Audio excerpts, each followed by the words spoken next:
الحمد لله رب العالمين والصلاة والسلام على خاتم الأنبياء والمرسلين سيدنا محمد وعلى آله وصحبه أجمعين وخلفاء الراشدين المهديين وجميع الصحابة ومن تبعهم بإحسان إلى يوم الدين. أعوذ بالله من الشيطان الرجيم. لقد خلقنا الإنسان في كبد أيحسب أن لن يقدر عليه أحد يقول أهلكت مالا لبدا أيحسب أن لم يره أحد. سبحانك لا علم لنا إلا ما علمتنا إنك أنت العليم الحكيم. رب اشرح لي صدري ويسر لي أمري واحلل عقدة من لساني يفقهوا قولي واجعل لي وزيرا من أهلي. رب زدني علما وارزقني فهما. عزیز بھائیو، بہنوں اور بچوں، اللہ کی شان دیکھیں. لقد خلقنا الانسان فی کبد. کچھ باتیں پچھلی نشست میں ہو گئی تھی. اب دیکھیے سفر، انسانی سفر مشقت لے کے آتا ہے، خطرات، چیلنج. جہاں جاتا ہے پتہ نہیں وہاں کی حالت کیا ہے. دنیا میں آتا ہے پتہ نہیں کیسے گھر میں آتا ہے، کسی غریب گھرانے میں جہاں 2 وقت کی روٹی روزی نہیں ملتی، جہاں سر چھپانے کی جگہ نہ ہو، جہاں دیگر ضروریات زندگی کی سہولت نہ ہو. پتہ نہیں کیا مشقت ہے.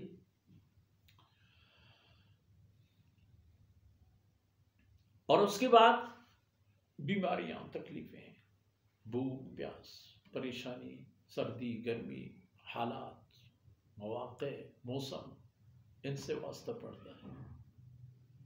حلال و حرام سے واسطہ پڑتا ہے. نفس پر شاق گزرنے والی باتوں سے واسطہ پڑتا ہے.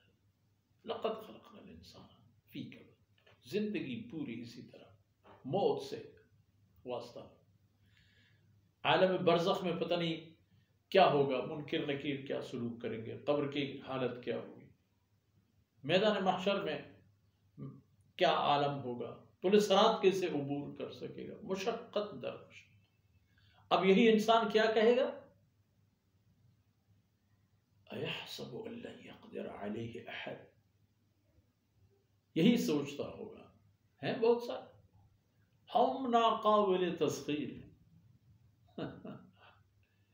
فی الحال تو سبحان اللہ دنیا ایک آفت کی لپیٹ میں ہے.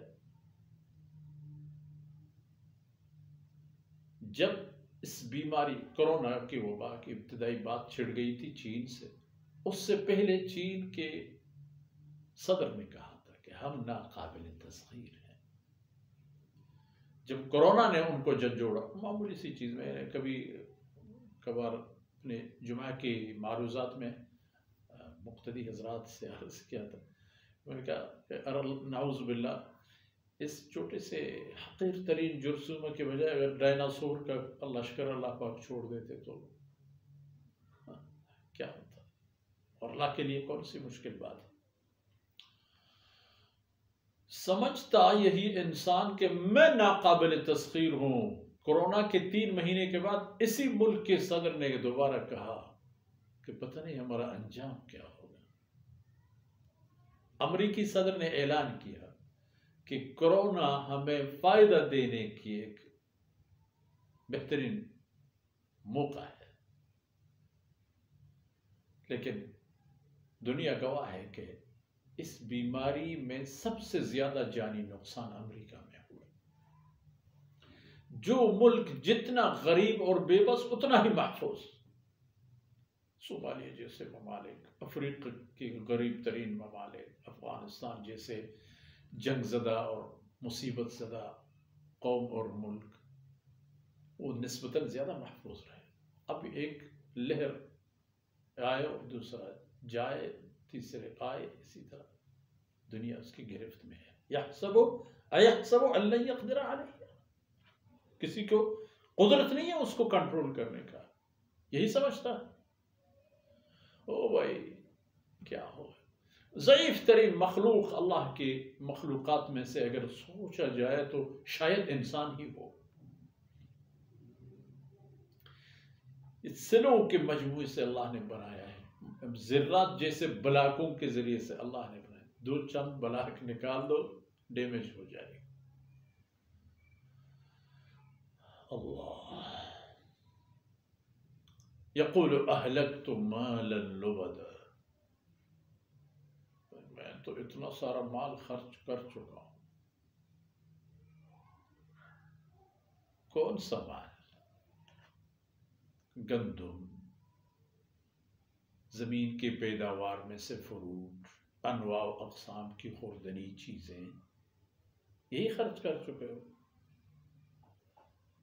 اللہ کی زمین کے اندر پیدا کیے گئے دھاتوں سے سونا چاندی فلان فلان بنا کے خرچ کرتے ہو، بیچ دیتے ہو، اس کو مرکز بنا کے تجارت کا ذریعہ بنا لیتے ہو. پتہ نہیں یہ سب کسی اور کی ہیں. تمہارے پاس تو یہ عارضی ملکیت ہے، حقیقی مالک تو اللہ کی ذات ہے. زمین بھی اس کا اور زمان بھی اس کا. انسان یہی سمجھتا ہے. احسب ان لن یرہ احد، کوئی اس کو نہیں دیکھ رہا ہے. احسب ان لن یقدر علیہ احد، وہ یہی سمجھتا ہے کہ میری گرفت پر کون طاقتور ہے، کون مجھے پکڑ سکتا ہے. یقول اہلکت مالا لبدا، پھر کہتا ہے کہ میں تو بہت بڑے خرچ کرنے والا انسان ہوں. معمولی اپنی خواہشات کے لیے میں کیا سے کیا نہیں کرتا، کہاں سے کہاں تک کا سفر نہیں کرتا. میں اپنے بال بنانے کے لیے فلانا ملک میں جاتا ہوں، جوتے سلوانے کے لیے فلانا ملک میں جاتا ہوں، اپنے کوٹ اور سوٹ بنوانے کے لیے فلانا ملک میں جاتا ہوں. اہلکت مالا لبدا، لیکن یہی سمجھتا ہے پھر بھی. ایحسب ان لم یرہ احد، کیا یہی سمجھتا ہوگا کہ اسے کسی نے دیکھا نہیں ہے سارے جرائم کرتے ہوئے.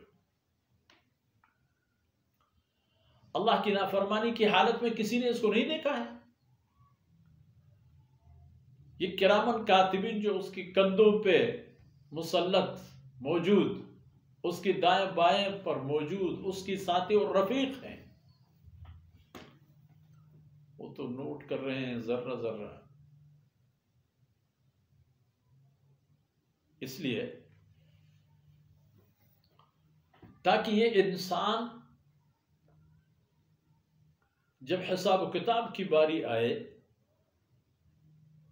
تو اپنے آپ کو وہی کچھ سمجھ لے جو وہ تھا. ظالم تھا تو ظالم سمجھ لے، مظلوم تھا تو مظلوم سمجھ لے. کیونکہ اللہ کی قدرت کی گرفت سے کوئی چیز مستثنا نہیں، اور یہ انسان بھی. اور اس انسان نے جتنا مال لٹایا یا ہوا میں اڑایا، یہ کسی اور کی ملکیت کی چیزیں تھیں. اور اہل ایمان متقی اور پرہیزگار انسان سے بھی مال کا حساب لیا جائے گا، حلال اور حرام کا محاسبہ ہوگا. دنیا میں جتنی زیادہ مال، آخرت میں اتنے ہی زیادہ چیک پوسٹوں سے واسطہ. حساب چکانا، کتاب دینا لینا، ایک ایک بات کی جواب دینا. اس لیے اللہ کی دی ہوئی مال کو، اللہ کی نعمتوں کو اللہ کی مرضی پر خرچ کرنے سے ہی اللہ رب العزت کی رحمتیں حاصل کی جا سکتی ہیں اور آخرت کی تعمیر بھی ممکن ہے. آج کی نشست ان باتوں پر اختتام پذیر. اللہ کی بارگاہ سے مقبولیت کی دعا جو ہیں، اور اللہ رب العزت ان لمحات کو میرے لیے، میرے عزیزوں کے لیے، آپ کے عزیزوں کے لیے اور پوری امت مسلمہ کے لیے خیر اور مفید بنائے دنیا اور آخرت میں. وصلی اللہ علی نبینا محمد وعلی آلہ وصحبہ